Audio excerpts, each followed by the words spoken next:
So once we have figured out our completedness constraint, whether we're going to have partial specialization or total specialization, the next step is to consider the disjointedness constraint. So this is asking the question of whether an instance of a supertype may simultaneously be a member of two or more subtypes. So is it only one subtype, or can we be multiple? Simple. Okay, so if the answer is no, you have to choose, then this is going to follow the disjoint rule.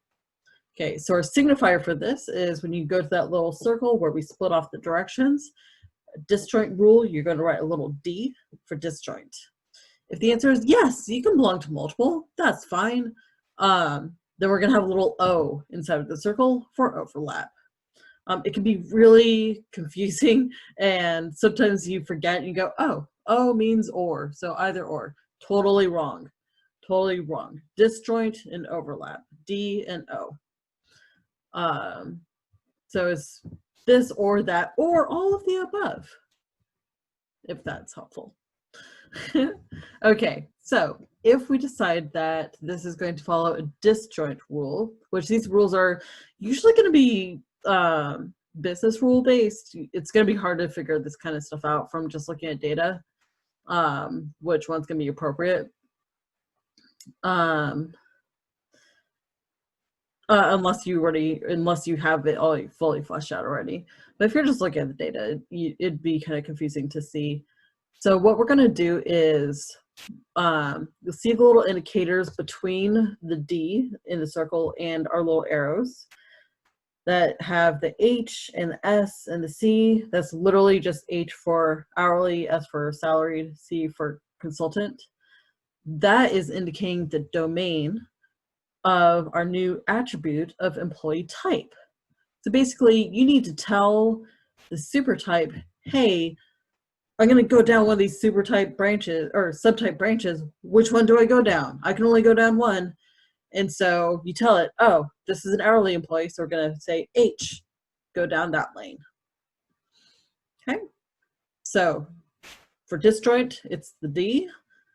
Add in the domains on each one of those, add in the attribute so it knows which one to go down. For the overlaps, on the other hand, we're actually going to end up with a lot of extra attributes. So for every subtype that you have, so here we have two, we have the manufactured and the purchased. We're going to add in two extra attributes.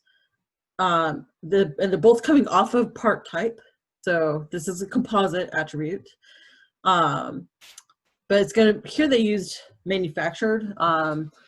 Those people who don't want to use special characters, who like to have their databases operate like that much faster, is a popular front part of that. So it'd be is a manufactured, is a purchased. But either way, you set this up. The answer is going to be yes or no on each of these. So is a manufactured? Yes. Is a purchased? Yes. You can be a purchased and manufactured part. So maybe they purchased the part and then they did some manufacturing upgrades to it. Therefore, they need to have both the attributes for the purchased and the manufactured parts. So here, you need to remember to put in the O. For each of those domains, it's the manufactured question mark, or however whatever that end attribute is going to be, then yes, to show that it's a yes no question. And then remembering to make sure that you have the attributes for every single subtype you have. What you might forget to do is actually, if this is not a total specialization, if it's a partial, that can be a little hidden, right? Because when we looked at the motorcycles before, we didn't have a new attribute for motorcycle, but we can still have partial specializations inside either of these. So you can be forced into you can be a disjoint and not actually have a path to visually go down because your path is actually contained within the same one, which is a little awkward, but it exists.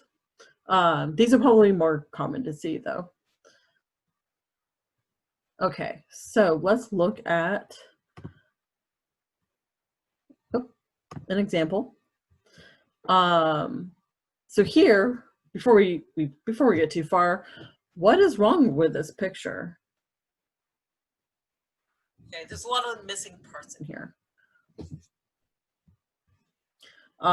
So right off the bat, you can see that there's our little arrows, so little curved arrows are gone. So even though the layout looks a little obvious and the names look a little obvious as to what is what, you really need those arrows to be in there. But ignoring that, so we can see that person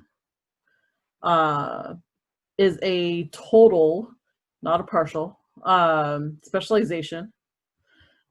So you do have to be a member of at least one subtype. So everyone who is at this school must be an employee, alumnus, or student.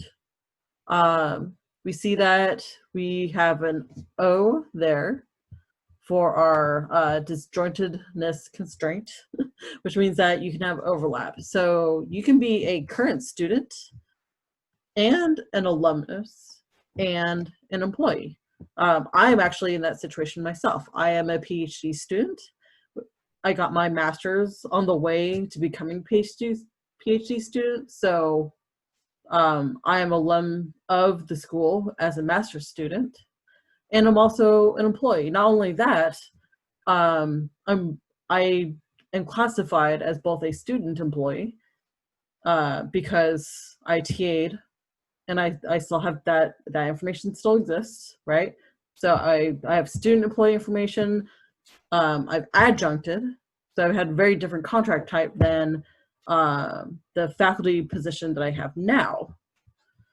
So I am in these buckets and more that our school has that isn't even on this chart. So that O is super important there. So what would we do to the person attribute or entity? We'd add in an attribute asking classification type might be one way to word that. And then with the little arrows between that and the O, we would need to say is an employee. And then in our composite attribute we just added, we'd have employee, we have alum, we have student, and then you can have yes, no on each of those, right? If you are an employee, then you go down this line, it's single line. So that tells us that it's a partial. So you can be a faculty, you can be a staff, or you can be something that's not named. It's like the motorcycle example, right? So we don't know what the name of the employees that aren't faculty and staff, but they exist. They can't be student employees because they have salaries. So I don't know what they are. This